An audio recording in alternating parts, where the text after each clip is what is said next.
उसमें चर्चा होगी अलग से, सदन के बाहर इसमें बोलने वाली कोई बात नहीं है।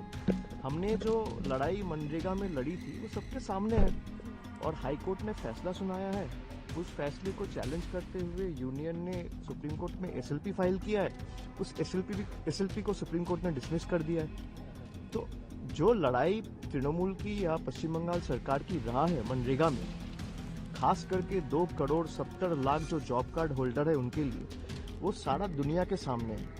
पूरा देश ने उस लड़ाई को देखा है और आगे भी जो मुद्दे हैं हम उठाते रहेंगे और मनरेगा पे जब चर्चा सदन के अंदर होगा हम अपना बात रखेंगे। एसआईआर में 58 लाख लोगों के नाम कट गए हैं, क्या कैसे देखते, क्या कहेंगे इस पूरे? अभी तो क्लेम एंड ऑब्जेक्शन, अभी तो ड्राफ्ट लिस्ट रिलीज हुआ है, तो ड्राफ्ट लिस्ट तो फाइनल लिस्ट नहीं है।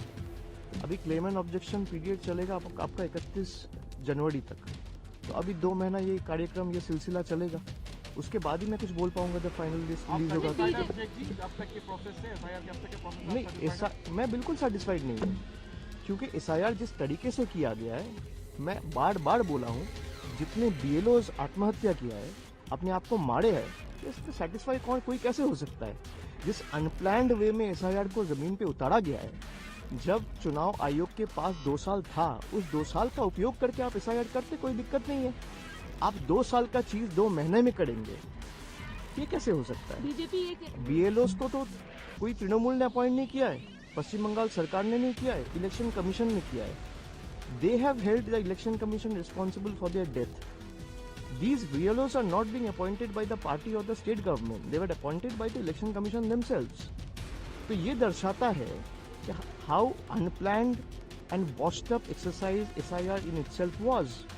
तो इसमें सेटिस्फाई कोई कैसे हो सकता है? अगर आप 2 साल लेके करते तो इसमें और अच्छा होता। बीजेपी ये कह रही है कि सीए को लेकर ममता जी ने इतना ऑब्जेक्शन किया, अब इतने लाखों लोगों के नाम जो नहीं है, जो रिमूव हुए हैं, उसका क्या करेंगे? इतने बंगाली जो, उनका क्या?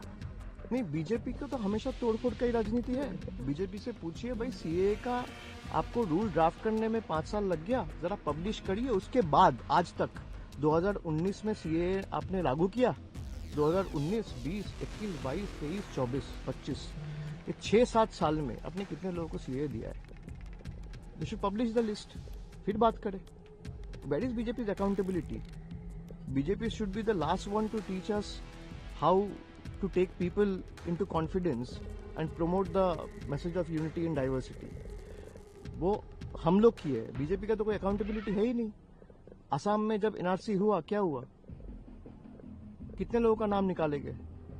वो आज कहाँ है? जिसको सुप्रीम कोर्ट कह रहे इंडियन है, उसको आप भेज दे रहे हो बांग्लादेश। यही बीजेपी का गवर्नमेंट ने क्या इनिशिएटिव लिया? उसको सुप्रीम कोर्ट का ऑर्डर से फिर वापस लाना पड़ा। हाई कोर्ट ने ऑर्डर दिया, सुप्रीम कोर्ट ने ऑर्डर दिया, 2002 का वोटर लिस्ट में नाम है, लास्ट वोटर लिस्ट में नाम है, उसका पिताजी का नाम झारखंड में है, माताजी का नाम बंगाल में है, फिर भी आप बांग्लादेशी बोल के भेज दिए। आज एसआईआर का एक लिस्ट रिलीज हुआ है, वहां पे हमारे पार्टी का एक काउंसिलर, उसको डेड घोषित कर दिया इलेक्शन कमीशन ने। डांकुनी का काउंसिलर है, हुगली नाम का एक जिला है, वहां पे डांकुनी है, वहां का 18 नंबर वार्ड का काउंसिलर, उसको डेड दिखा दिया। And still exist, he is a living person.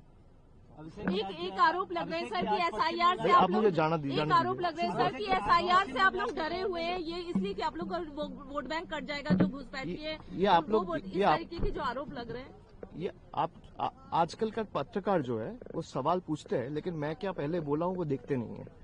आप पहले उनसे पूछिए। मैं 2 महीना हो गया उनको बोला हूँ, चाहे आप एसआईआर कर लो, आप टीआईआर कर लो, आप बीआईआर कर लो, आप एफआईआर कर लो, कुछ भी कर लो। तृणमूल कांग्रेस का जो सीट 2021 में था और वोट परसेंटेज था, 1 सीट बढ़ेगा, वोट परसेंटेज बढ़ेगा। और अगर नहीं बढ़ा तो बीजेपी के नेता जो कहेंगे मैं करूंगा, लेकिन अगर बढ़ा तो बीजेपी को 10 करोड़ बंगालियों के सामने माफी मांग के बंगाल के जो 2 करोड़ हक का रुपया रोक के रखा है वो छोड़ना पड़ेगा 7 दिन के अंदर। आप पूछिए उनसे, मैं तो अपना बोल ही दिया हूं। सर, मेसी वाले आप कह रहे हैं कि बीजेपी कह रहे हैं डरे हुए। भाई डरे हुए तो मैं तो चुनौती दे रहा हूं, आप एक्सेप्ट कर लो। आप दुनिया की सबसे बड़ी पार्टी हो, सबसे ताकतवर पार्टी हो, कौन रोक रहा है आपको? मैं तो खुला बोल रहा हूं। आपने नवंबर में एसआईआर अनाउंस किया, मैंने अगला दिन 24 घंटे के अंदर प्रेस कॉन्फ्रेंस करके कलकत्ता से आपको चैलेंज किया कि आप एसआईआर कर लो या एफआईआर कर लो, कुछ भी कर लो, तृणमूल का सीट बढ़ेगा, तृणमूल का वोट परसेंटेज बढ़ेगा। आज 1.5 महीना हो गया, चैलेंज एक्सेप्ट ही नहीं हुआ। तो डरे कौन है, जो चैलेंज एक्सेप्ट नहीं कर रहा है या जो चैलेंज दे रहा है? मैं तो दे रहा हूं, डरे हुए वो है क्योंकि वो एक्सेप्ट नहीं कर रहे।